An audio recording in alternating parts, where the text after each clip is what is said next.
I'm Philippa Kennedy, and I'd like to tell you a little bit about my life. I've been a journalist for 40 years. I started off in the days before mobile phones and internet, and I've had a brilliant time. In those days, it was quite tough for women. We had to use our elbows and try not to cry in public. But the ones that succeeded had a really exciting life with a ringside seat to world events. I, for example, have been to the Olympics, to the Oscars. I've sat in the back of a Hercules for 14 hours without going to the loo on the way to the Falklands. And I've been abandoned in a paddy field in Japan by Richard Branson in a hot air balloon.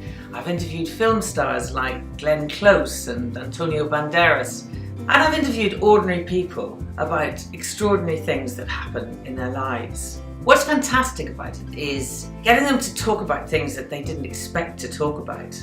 I always think that's the secret of being a decent journalist.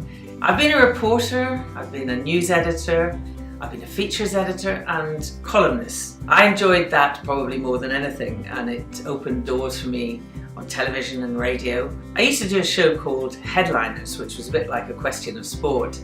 Derek Jemison was the host, Nigel Dempster was one team captain, and I was the other. I was also on the panel of Loose Women when it all started 18 years ago, and we talked about everything from politics to knickers. It was great fun, and it was the first time women had a real voice on daytime television.